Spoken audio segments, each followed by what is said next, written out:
وعدہ کیا کہ ہم اس دین اسلام کی تعلیمات کو عام کریں گے اپنی مخلوق میں جا کر۔ تو جس طرح انسانوں کی مخلوق ہے، اسی طرح جنات کی ایک مخلوق ہے، چیونٹیوں کی ایک مخلوق ہے، پرندوں کی ہے، نباتات کی ہے، جمادات کی ہے، معدنیات کی ہے، ان گنت مخلوقات ہیں، ان سب کی اپنا ایک لائف سٹائل ہے، ایک اپنا نظام زندگی ہے۔ تو وہ اپنی دنیا میں مست الست رہتے ہیں۔ اور جنات کی جہاں تک بات ہے، کیونکہ قرآن پاک میں اللہ کریم نے فرمایا کہ اِنَّهُ لَكُمْ عَدُوٌّ مُّبِينٌ، شیطان کے بارے میں، اِذْ قَالَ رَبُّكَ لِلْمَلَائِكَةِ اسْجُدُوا لِآدَمَ فَسَجَدُوا إِلَّا إِبْلِيسَ أَبَىٰ وَاسْتَكْبَرَ وَكَانَ مِنَ الْكَافِرِينَ۔ تو اس کا جو خاندان ہے، ایک برادری ہے، بہت سارے جنات، ان میں سے ایک برادری جو ہے، عزازیل اس کا نام تھا، جس کا بعد میں ابلیس اور شیطان رکھا گیا، جو شطن سے ہے، مکر و فریب کرنے والا، ابلیس حقیقت کو چھپا لینے والا۔ تو یہ ایک ایسی مخلوق ہے، یہ وسوسے دلوں میں ڈالتے ہیں۔ کوئی انسان جو ہے وہ ان کے وسوسوں کا جو شکار ہو جاتا ہے، وہ پھر بعض کہتا ہے ایسی حرکتیں شروع کر دیتا ہے، ایسے عمل شروع کر دیتا ہے جس کو کوئی مہذب انسان پسند نہیں کرتا۔ اب خواتین کے حوالے سے کہ فلاں کو سایہ ہو گیا، سیب ہے، اس میں جو جدید طبی تحقیق ہے، اور اب تو ایک باقاعدہ ایک بہت بڑا علم بھی مارز وجود میں آ گیا، اس میں بہت سے پریکٹس بھی کرتے ہیں MBBS کے بعد، جو وہ باقاعدہ کو سائیکالوجسٹ بھی ہوتے ہیں، جی سائیکالوجسٹ، سائیکیٹرسٹ بھی ہوتے ہیں، اور وہ پوری تحقیق بھی ان کی ہے، اس کے اوپر ریسرچ بھی ہے۔ اور میرا ذاتی تجربہ ہے کہ بہت سارے مریض اس سے ٹھیک ہو جاتے ہیں۔ بے شک۔ یہ مرگی کا مرض جو ہے، اسی طرح بے خوابی کا، یہ ٹینشن، یہ انگزائٹی، اگر بر وقت کنٹرول نہ ہو تو وہ ایسی ہی حالت ہو جاتی جیسے کوئی جن بھوت سمٹ گیا۔ خواتین کا جو دیکھا ہے، خاص طور پہ وہ بچیاں جو ابھی بلوغت میں داخل ہو رہی ہوتی ہیں، تو کافی ہارمونز کی چینجز وغیرہ آتی ہیں، بے شک، بالکل۔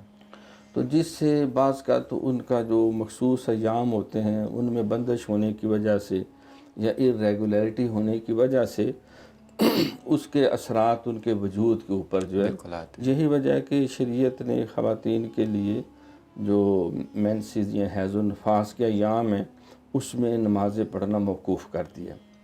ان کے اوپر روزے رکھنا بھی ان دنوں کے اندر جائز نہیں ہے۔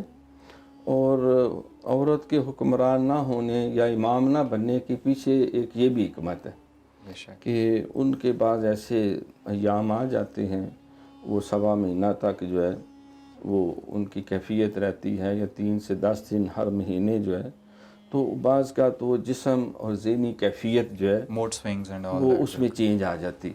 تو اس بنا پہ شریعت نہیں چاہتی کہ ایسا بوجھ ڈال دیا جائے کہ بعد میں وہ ان کو پریشانی زندگی اٹھانی پڑے۔ تو وہ نوجوان بچیاں جو ہیں ان پہ ایسا ایک فیز آ جاتا ہے۔ ایک وجہ جو ہم نے دیکھا، ظاہر میں بھی اپنے حضرت صاحب رحمۃ اللہ علیہ کے ساتھ بھی 23-24 سال رہا، سبحان اللہ۔ پھر میرا PhD بھی اسی شعبے میں ہے، تصوف میں، طریقت میں، یہ جو ذکر اذکار جن بھوت فرید کرتے کراتے، تو وہ بھی سارا پیش نظر ہے، بزرگوں کا طریقہ بھی ہمارے سامنے ہے۔ تو میں سمجھتا ہوں کہ اگر سنت اور شریعت کے سانچے میں رہ کے انسان اپنی سادہ لائف سٹائل بنائے تو ایسی بہت ساری قباحتوں سے وہ بچ سکتا ہے۔ بے شک، وہ کپڑے پاک رکھے، اپنے جسم کو پاک رکھے، اپنے بستر کو پاک رکھے، اپنا جو ماحول ہے اس کو پاک صاف رکھے، اور یہ جو غیر ضروری جن و بھوتوں کی جو کہانیاں پڑھتے ہیں یا ڈرامے فلمیں دیکھتے ہیں تو وہ ان سے گریز کرے، یا صاحب اتنے مضبوط ہوں کہ وہ اس کے اوپر اثر انداز نہ ہوں۔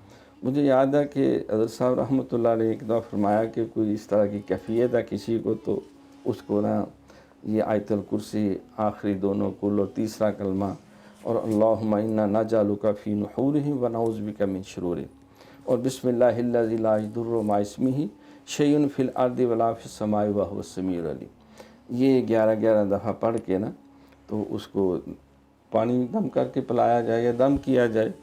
تو وہ اوائل عمری کا دور تھا، غالباً میں 3rd ایئر یا 4th ایئر میں پڑھتا تھا، تو ہم 2 ساتھیوں کو بھیجا تو وہ باقی ایسی حرکتیں کر رہی تھی. میرا بھی فرسٹ ایکسپیرینس تھا. میں نے بھی خیر پڑھائی شڑ کر کے دم شم کیا, ہمارے ساتھیوں نے بھی کیا. تو وہ جو ساتھی تھا وہ اس پہ اثرات بعد آ گئے.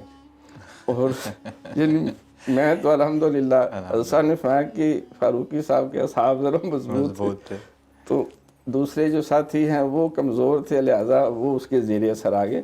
بعض کا کسی پاگل آدمی کو دیکھ کے انسان کے اندر پاگل پن کا دورہ آ سکتا ہے یا آ جاتا ہے, یا دہشت کا ماحول دیکھ کے بعض کی باڈی لینگویج سے دہشت زدہ بندہ محسوس ہوتا ہے, تو وہ ایسی کیفیت ہو جاتی ہے. تو ان دنوں میں جو ہے وہ بچیوں کو کسی اچھی ماہر طبیبہ کے پاس, بعض اس سے اوائڈ کرتے ہیں, کسی گائنی والی جو ڈاکٹر ہیں جو خواتین کے مسائل سمجھتی ہیں ان سے کنسلٹ کیا جائے. پھر جب خواتین بڑی عمر میں آ جاتی ہیں, بچوں کی ولادت کی وہ کیفیت سے وہ باہر نکل جاتی ہے, اس وقت بھی ہارمون چینج ہوتے ہیں. بعض کو نکسیر پھوٹ جاتی ہے, بعض کو اور جسمانی پرابلم ہو جاتی ہے, اور اس دوران یہ کیفیت بھی بعض کا آ جاتی. تو اس کے لیے بھی ڈاکٹروں سے رہنمائی لی جائے, سکیٹرسٹ سے بھی رہنمائی لینے میں کوئی حرج نہیں, اور اللہ اللہ کرنے میں بھی کوئی حرج نہیں. لیکن اس میں کیونکہ بہت سارا ایسے لوگ داخل ہو چکے ہیں جن کا مقصد جو ہے مخلوق کی خدمت, ہدایت و رہنمائی شاید ہوگا کسی درجے میں, لیکن زیادہ تر انہوں نے اپنا اس کو ایک پیشہ یا کاروبار کا وہ ذریعہ روزگار کا بنا لیا. اللہ کی ایک اللہ کی مخلوق کی خدمت خیر الناس من ینفع الناس. تو اس کے لیے سرکار نے جو رہنمائی کی, اگر ہم اس کو فالو کریں تو انشاءاللہ امید ہے صبح و شام حصار کیا جائے, پاک صاف رہیں, باوضو رہیں, اور اپنی نیک مجلس اس کو اڈاپٹ کیا جائے, اور آیت الکرسی کی بھی کثرت کی جائے. سورۃ یاسین جو ہے وہ ایک دفعہ پڑھی جائے.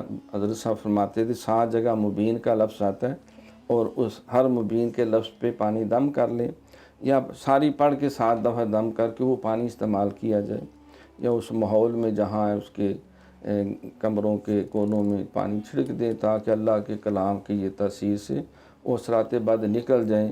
گھر میں پوسٹر لگانے کی بجائے آیت الکرسی یا خانہ کعبہ یا سرکار کی مسجد نبوی کی, تو اپنے ماحول کو بھی پاک صاف رکھا جائے. اور یہ اللہ کا جو کلام ہے قرآن مقدس پڑھنا اور نیک مجلس میں بیٹھنا, انشاءاللہ تعالی اللہ تعالیٰ اس بیٹی کے لیے میں دعا گو ہے, اللہ اسے شفاعت تندرستی دے. کسی نیک سال انسان سے بھی رہنمائی لیں, اور اگر کوئی طبی مسئلہ ہے تو ڈاکٹر سے بھی رہنمائی لیں. ماشاءاللہ, جزاک اللہ ڈاکٹر صاحب.